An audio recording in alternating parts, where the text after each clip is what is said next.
नमस्कार है सभी को आधार क्लासेस के इस YouTube चैनल पर।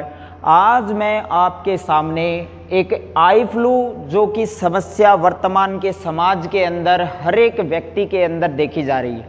ठीक है, आई फ्लू इस मानसून के मौसम में विशेष रूप से फैलाव में आने वाला एक ऐसा रोग है जो विशेष रूप से हर एक व्यक्ति में हो सकता है।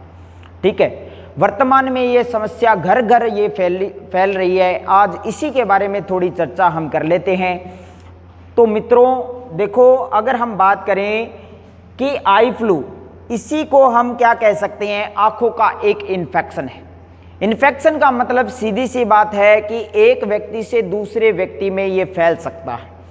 ठीक है, अगर हम बात करें इसके कुछ लक्षणों के बारे में, तो जिस व्यक्ति में ये आई फ्लू होता है तो वो किस तरीके से होता है और कैसे उसमें पता लगेगा कि इस व्यक्ति को आई फ्लू है।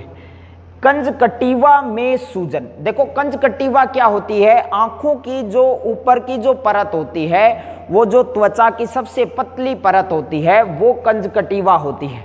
उसमें सूजन आने लग जाता है, जिसके कारण क्या हो जाती है, आंखों का गुलाबी या लाल दिखाई देने लग जाता है। ठीक है, तो आंखें लाल या गुलाबी दिखाई देने लग जाती हैं। आंखों में जलन होने लग जाती है उस व्यक्ति को। आंखों में जो पलकों की जो निचली परत होती है, उसमें सूजन के साथ साथ में दर्द होने लग जाता है। आंखों में पानी भी आता है। तो ये कुछ लक्षण यहाँ पर हमें देखने को मिलते हैं उस व्यक्ति में। अब हम बात कर लेते हैं, देखो इसमें और क्या बात निकल के आती है, कुछ जो अपने एग्जाम के अनुसार या अपने एग्जाम के लिए क्या पॉइंट बन सकते हैं। तो इसके और क्या पॉइंट बन सकते हैं, देखो कि ये इसी आई फ्लू को हम कंजक्टिवाइटिस रोग कह सकते हैं, या फिर हम कह सकते हैं पिंक आई, या फिर हम कह सकते हैं रेड आई डिजीज के रूप में इसको हमें जान सकते हैं। सामान्य भाषा में अगर हम बात करें, स्थानीय भाषा में इसको क्या कहा जाता है, आंखों का आना कहते हैं। माय डियर फ्रेंड्स, ये आंखों का आना वर्तमान में समाज के अंदर प्रत्येक व्यक्ति में फैल रहा है। तो इसके कुछ हमको जानकारी लेना बहुत जरूरी है आज के समय। कंजक्टिवा में सूजन आना, ये विशेष रूप से ये महत्वपूर्ण पॉइंट ये ही है कि कंजक्टिवा में सूजन आना। ये कंजक्टिवा अपने एग्जाम के लिए अगर हम बात करें, तो कंजक्टिवा आंख पर त्वचा की सबसे पतली पारदर्शी परत होती है। यानी अगर हमारे शरीर में सबसे पतली परत, त्वचा की सबसे पतली परत की बात की जाए तो कंजक्टिवा का नाम आता है, या कहीं कहीं पर कंजंक्टिवा इसको नाम दे दिया जाता है। तो इसी में सूजन आती है आई फ्लू के अंदर।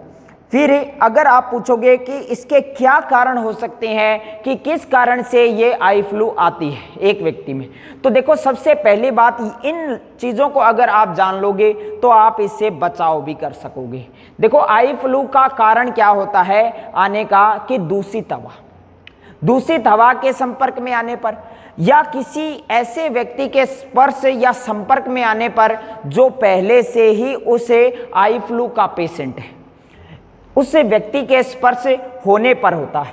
मानसून के समय बैक्टीरिया, वायरस और एलर्जी के संपर्क से विशेष रूप से ये फैलता है। यानी बैक्टीरिया से भी हो सकता है, बैक्टीरिया यानी जीवाणु से भी हो सकता है, वायरस से भी होने वाला ये रोग है। अगर हम बात करें, और किसी व्यक्ति को अगर एलर्जी है तो उस एलर्जी से भी ये रोग उसके अंदर आ सकता है। फिर अगर आप पूछो कि विशेष रूप से किसी व्यक्ति को देखने पर हो सकता है क्या, ये रोग किसी व्यक्ति को देखने पर नहीं होता है, ये मैं पहले ही बता देता हूं। अगर उस व्यक्ति को देखा जाए तो उससे नहीं होगा, लेकिन अगर उस व्यक्ति के संपर्क में आप आ गए, उसके द्वारा छुई हुई चीज को आपने हाथ लगा दिया, किसी वस्तु को हाथ लगा दिया, तो वो वायरस आपके आंखों तक पहुंच सकता है। ये बात ध्यान में रखना।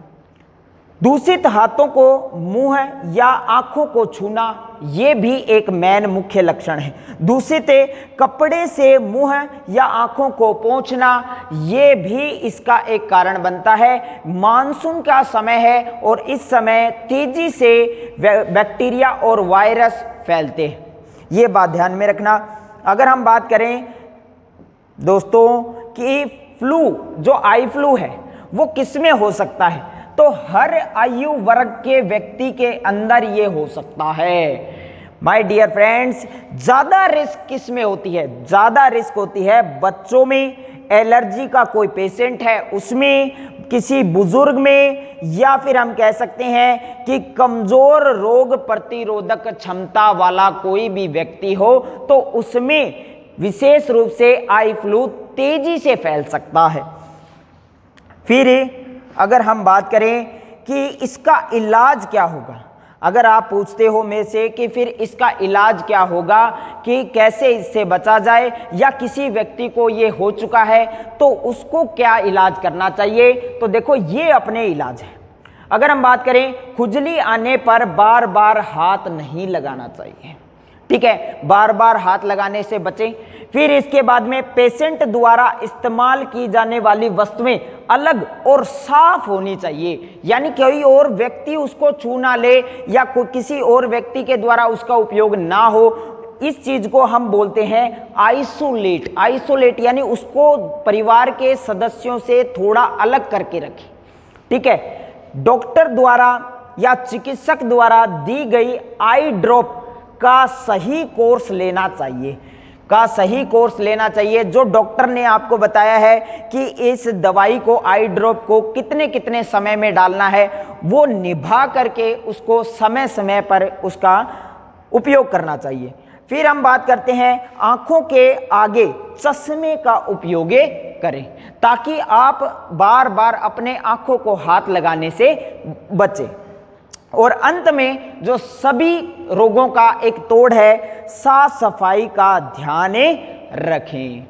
ओके माय डियर फ्रेंड्स, तो सभी को मैं एक बात कहता हूं कि आई फ्लू के लिए आप ज़्यादा से ज़्यादा विशेष रूप से इन सारी चीज़ों का उपयोग करें। ये जो जितने भी मैंने बिंदु बताए हैं इनको अपने जीवन में उपयोग करें ताकि जल्दी से जल्दी अगर कोई व्यक्ति अगर बीमार है तो वो 2 या 3 दिन में ठीक हो सकता है। अगर वो इन चीज़ों का पालन ना कर पाया तो ये महीने तक हो सकता है, ये मैं आपको पहले से ही बताता हूँ, क्योंकि ये एक इन्फेक्शन है। ओके माय डियर फ्रेंड्स, आज मेरी तरफ से आपको इस रोग से संबंधित जो कुछ बातें हैं, एग्ज़ाम से संबंधित जो हमारे एग्ज़ाम, जो कॉम्पिटिटिव एग्ज़ाम होते हैं उनके लिए जो बातें हैं वो मैंने आपको बताई है। धन्यवाद।